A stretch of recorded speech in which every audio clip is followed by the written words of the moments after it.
Contoh, misalkan aku ini banyak penggemar, misalkan fansku 100 juta, nggak usah 100 juta deh kebanyakan, misalkan fansku 1 juta, baik atau buruk diriku ini jadi contoh dan dicontoh. Jadi kalau kelakuanku ini negatif, bisa jadi seluruh yang senang aku itu negatif. Tapi kalau aku ini seorang artis yang positif, ya akan membawa 1 juta fansku itu menjadi positif.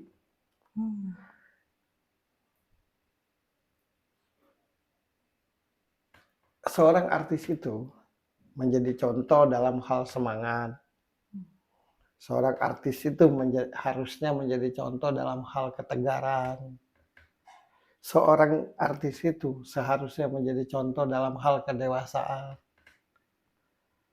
Seorang artis itu seharusnya menjadi contoh dalam hal bertutur kata. Jadi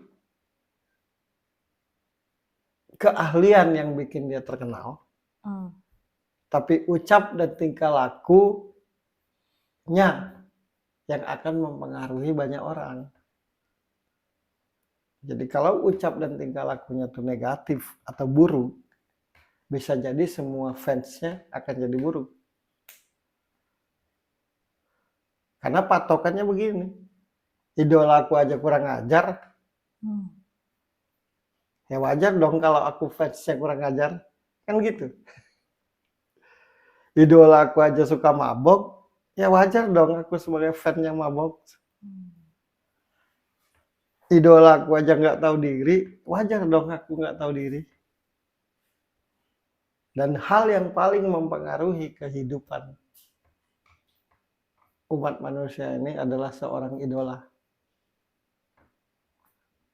Jadi kalau dia tidak jadi idola seperti seharusnya, akan menghancurkan banyak orang. Dan tanggung jawabnya itu terhadap Tuhan. Jadi jadilah idola yang seharusnya.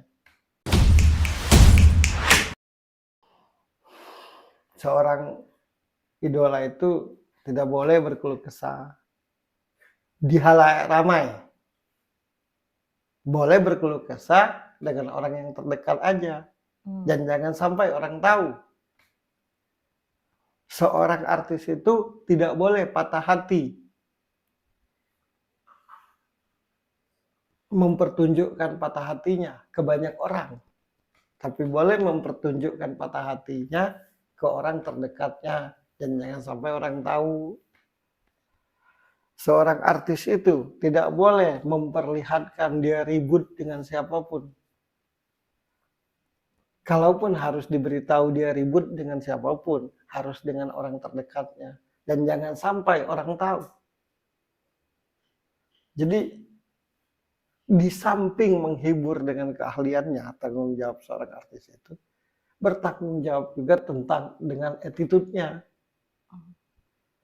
Karena yang akan menghukum artis seorang idola itu kelaknya nanti, attitude-nya. Akan jadi baik atau buruk seorang idola itu kelak ditentukan oleh attitude-nya.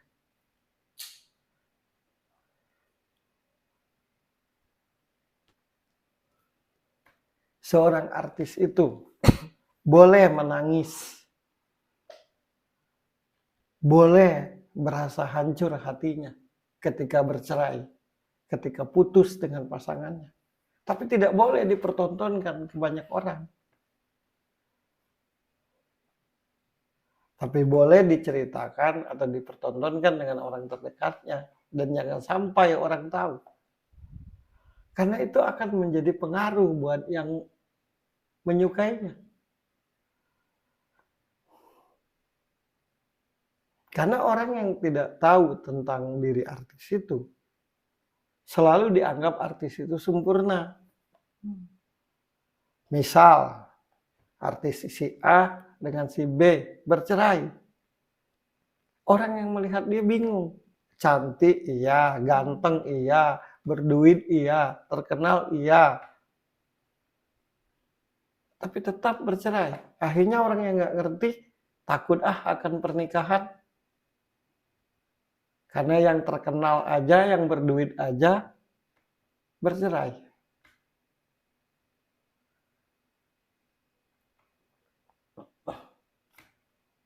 Ketika seorang artis itu menggembar-gemborkan tentang kepatah hatiannya, tentang putusnya dalam berpacaran, yang menonton dia bingung. Alasannya itu tadi, perempuannya cantik, laki-lakinya ganteng, duit banyak, terkenal, tapi tetap putus. Artis aja yang sama-sama yang ceweknya cantik, yang cowoknya ganteng, yang berduit dan terkenal aja putus. Apalagi kita orang biasa, yang ganteng juga enggak, cantik juga enggak mungkin, berduit juga enggak, terkenal enggak. Jadi di samping itu tadi, sekali lagi, di samping tanggung jawabnya menghibur dengan talentanya, yang kedua jagalah attitude-nya. Itu mutlak hukumnya. Jadi tanggung jawab orang-orang besar di dunia entertain, tanggung jawab orang-orang besar di dunia pemerintahan, tanggung jawab orang-orang besar di dunia jabatan, itu sangat amatlah besar. Karena akan mempengaruhi banyak orang. Negatif yang mereka pertunjukkan, yang menonton juga akan keikut. Ribut seorang idola itu, yang menonton juga akan jadi ribut. Nah sekarang ini menurutku dominannya hampir semua orang-orang besar itu, walau tidak semuanya, mempertontonkan hal-hal jelek. Dan kadang bukan murni karena adanya persoalan, hanya karena tetap butuh duit. Nggak ada persoalan dibikin-bikin. Iya, menurutku dari misalkan di dunia artis nih, menurut yang gua rasa nih, dari 10 persoalan jelek, paling 2 yang benar-benar, 8-nya itu biar banyak ditonton dan pamornya naik lagi. Kemudian duitnya banyak lagi. Jadi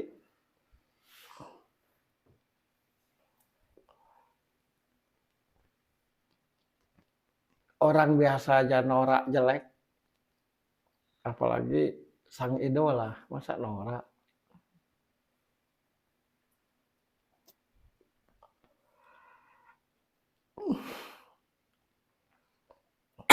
Karena ada tuh kalau di gimana ya,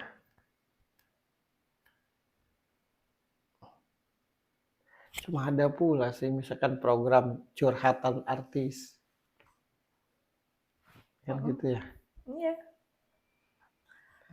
Lucu lah. Enggak sih, bercerita seperti ini biar ada kesadaran aja gitu. Semoga saja kita semua tuh ada kesadaran bahwa lihatlah hal baik-baik.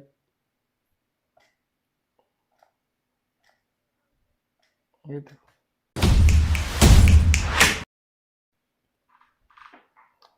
Dulu ada satu acara musik di salah satu stasiun TV yang tadinya main beneran, kesini jadi lip sync.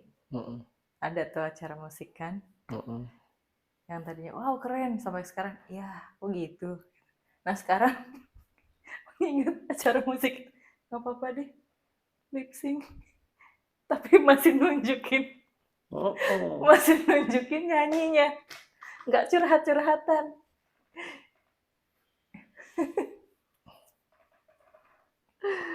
Masih nunjukin karyanya gitu, bukan nunjukin cerita hidup pribadinya.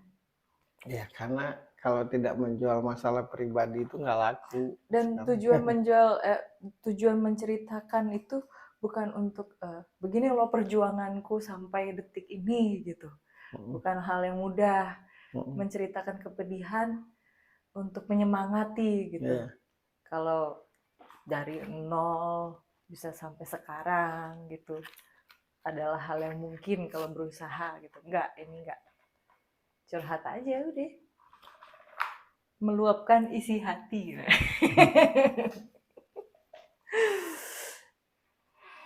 Habis itu marah-marah gitu kan. Nggak cukup mungkin marah-marah. Ya kurang dramatis. Iya, marah-marah pas ketemu langsung. Atau nggak berani marah-marah secara langsung ke orangnya. Akhirnya lewat media lain. Gitu deh.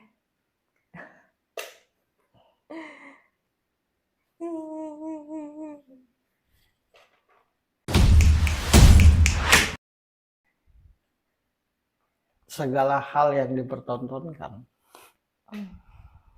mayoritasnya bukan sebuah kebenaran. Jadi janganlah dibodohin. Janganlah terpengaruh. Janganlah terprovokasi. Sekali lagi,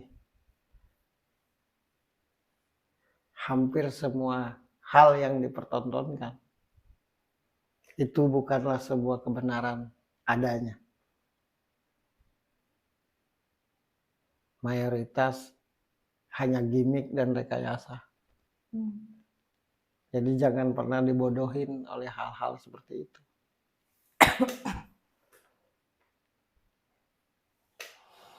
Jadilah seorang idola yang punya harga diri.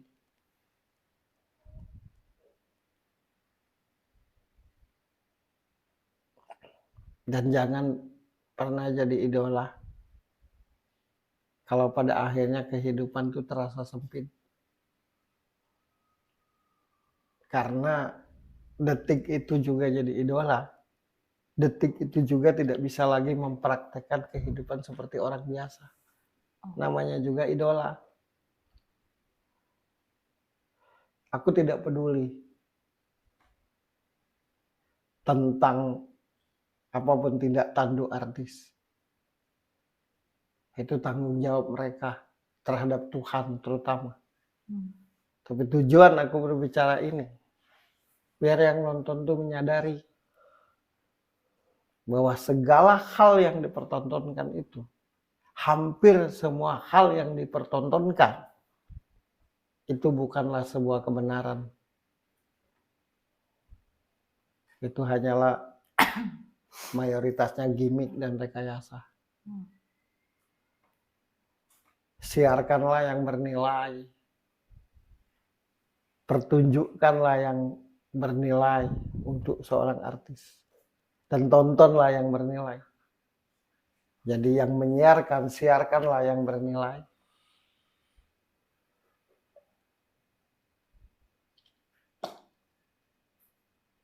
Yang jadi talent atau yang jadi artis, pertunjukkanlah keahlianmu. Pertunjukkanlah attitude baikmu. Dan buat yang nonton, apapun bentuk tontonannya, sadarlah bahwa tidak semua yang ditonton itu sebuah kebenaran.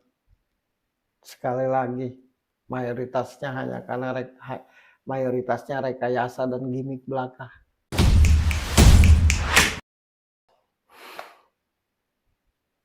Semoga saja baik yang menyiarkan maupun yang disiarkan punya kesadaran dan harga diri.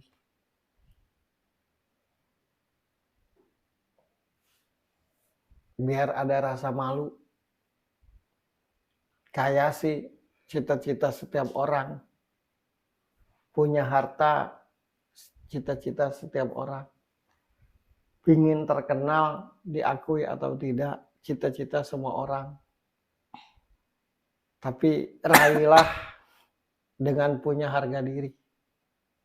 Capailah dengan keahlian. Jangan sandiwara mulu.